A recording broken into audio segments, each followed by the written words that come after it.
कृष्णा, राधे राधे। आज हम श्रीमद् भागवत महापुराण के प्रथम स्कंद के प्रथम अध्याय का पाठ करेंगे।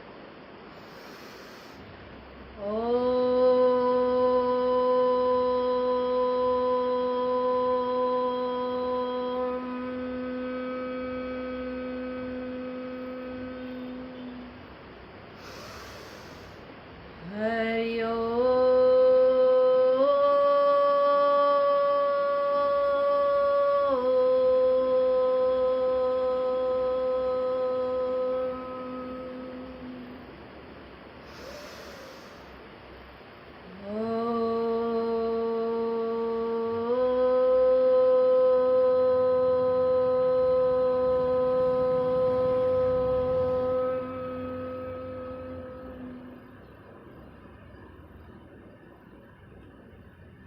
प्रथम स्कंद अथ प्रथमो अध्याय। श्री सूत जी से शौनकादि ऋषियों का प्रश्न। मंगलाचरण, जिससे इस जगत की सृष्टि, स्थिति और प्रलय होते हैं, क्योंकि वह सभी सद्रूप पदार्थों में अनुगत हैं और असत पदार्थों से पृथक है। जड़ नहीं, चेतन है, परतंत्र नहीं, स्वयं प्रकाश है। जो ब्रह्मा अथवा हिरण्यगर्भ नहीं, प्रत्युत उन्हें अपने संकल्प से ही जिससे उस वेद ज्ञान का दान किया है, जिसके संबंध में बड़े बड़े विद्वान भी मोहित हो जाते हैं। जैसे तेजोमय सूर्य रश्मियों में जल में स्थल का और स्थल में जल का भ्रम होता है, वैसे ही जिसमें यह त्रिगुणमयी जागृत स्वप्न सुषुप्ति रूपा सृष्टि मिथ्या होने पर भी अधिष्ठान सत्ता से सत्यवत प्रतीत हो रही है, उस अपनी स्वयं प्रकाश ज्योति से सर्वदा और सर्वथा माया और माया कार्य से पूर्णतः मुक्त करने वाले परम सत्य रूप परमात्मा का हम ध्यान करते हैं। महामुनि व्यासदेव के द्वारा निर्मित इस श्रीमद् भागवत महापुराण में मोक्ष पर्यंत फल की कामना से रहित परम धर्म का निरूपण हुआ है। इसमें शुद्धांतकरण सत्पुरुषों के जानने योग्य उस वास्तविक वस्तु परमात्मा का निरूपण हुआ है, जो तीनों तापों का जड़ से नाश करने वाली और परम कल्याण देने वाली है। अब और किसी साधन या शास्त्र से क्या प्रयोजन? जिस समय भी सुकृति पुरुष इसके श्रवण की इच्छा करते हैं, ईश्वर उसी समय अविलंब उनके हृदय में आकर बंदी बन जाता है। रस के मर्मज्ञ भक्तजन, यह श्रीमद् भागवत वेद रूप कल्प वृक्ष का पका हुआ फल है। श्री सुखदेव रूप तोते के मुख का संबंध तो जाने से यह परमानंदमयी सुधा से परिपूर्ण हो गया है। इस फल में छिलका, गुठली आदि त्याज्य अंश तनिक भी नहीं है। यह मूर्तिमान रस है। जब तक शरीर में चेतना रहे, तब तक इस दिव्य भगवत रस का निरंतर बार बार पान करते रहो। यह पृथ्वी पर ही सुलभ है। कथा प्रारंभ। एक बार भगवान विष्णु एवं देवताओं के परम पुण्यमय क्षेत्र नैमिषारण्य में शौनकादि ऋषियों ने भगवत प्राप्ति की इच्छा से सहस्त्र वर्षों में पूरे होने वाले एक महान यज्ञ का अनुष्ठान किया।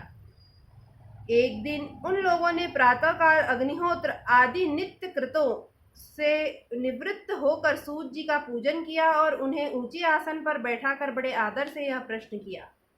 ऋषियों ने कहा, सूत जी, आप निष्पाप हैं।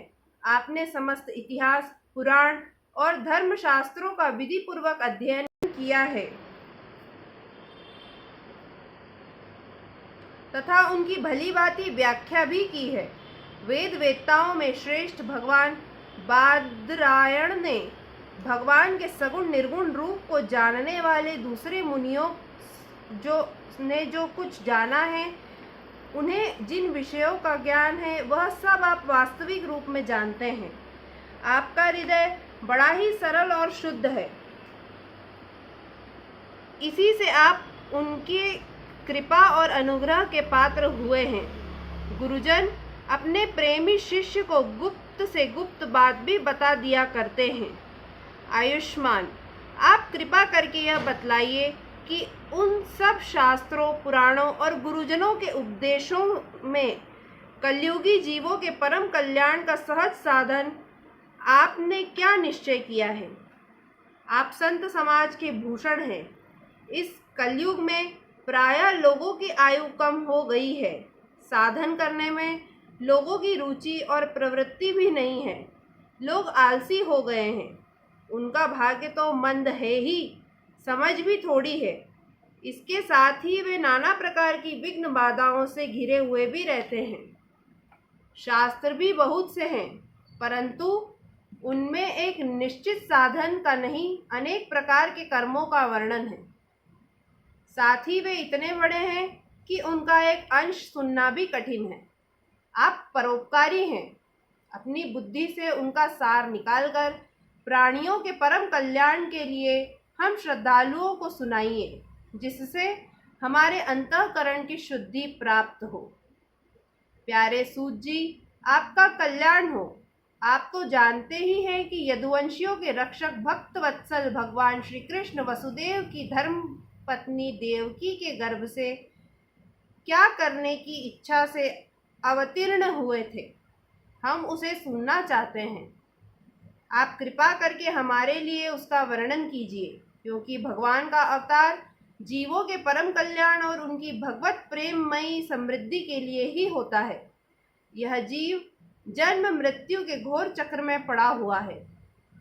इस स्थिति में भी यदि वह कभी भगवान के मंगलमय नाम का उच्चारण कर ले तो उसी क्षण उससे मुक्त हो जाए, क्योंकि स्वयं भय भी भगवान से डरता रहता है। सूत जी, परम विरक्त और परम शांत मुनिजन भगवान के श्री चरणों में शरण में ही रहते हैं। अतएव उनके स्पर्श मात्र से संसार के जीव तुरंत पवित्र हो जाते हैं। इधर गंगा जी के जल का बहुत दिनों तक सेवन किया जाए तब कहीं पवित्रता प्राप्त होती है। ऐसे पुण्यात्मा भक्त जिनकी लीलाओं का गान करते रहते हैं, उन भगवान का कलिमलहारी पवित्र यश भला आत्मशुद्धि की इच्छा वाला ऐसा कौन मनुष्य होगा जो श्रवण न करे। वे लीला से ही अवतार धारण करते हैं। नारदादि महात्माओं ने उनके उदार कर्मों का गान किया है। हम श्रद्धालुओं के प्रति आप उनका वर्णन कीजिए। बुद्धिमान सूत जी, सर्व समर्थ प्रभु अपनी योग माया से स्वच्छंद लीला करते हैं। आप उन श्रीहरि की मंगलमयी अवतार कथाओं का अब वर्णन कीजिए। पुण्यकीर्ति भगवान की लीला सुनने से हमें कभी भी तृप्ति नहीं हो सकती, क्योंकि रसज्ञ श्रोताओं को पद पद पर भगवान की लीलाओं में नए नए रस का अनुभव होता है। भगवान श्री कृष्ण अपने को छिपाए हुए थे। लोगों के सामने ऐसी चेष्टा करते थे मानो कोई मनुष्य हो, परंतु उन्होंने बलराम जी के साथ ऐसी लीलाएं भी की हैं, ऐसा पराक्रम भी प्रकट किया है जो मनुष्य नहीं कर सकते। कलयुग को आया जानकर इस वैष्णव क्षेत्र में हम दीर्घकालीन सत्र का संकल्प करके बैठे हैं। श्री हरि की कथा सुनने के लिए हमें अवकाश प्राप्त है। यह कलयुग अंतःकरण की पवित्रता और शक्ति का नाश करने वाला है। इससे पार पाना कठिन है। जैसे समुद्र से पार जाने वालों को कर्णधार मिल जाए, उसी प्रकार इससे पार पाने की इच्छा रखने वाले हम लोगों से ब्रह्मा ने आपको मिलाया है। धर्मरक्षक ब्राह्मण भक्त योगेश्वर भगवान श्री कृष्ण के अपने धाम में पधार जाने पर धर्म ने अब किसकी शरण ली है, यह बताइए।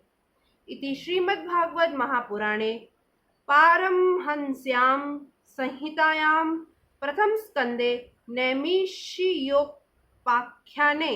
प्रथमो अध्याय समाप्त। जय Shri Krishna. Radhe Radhe. Kindly like, share and subscribe my YouTube channel.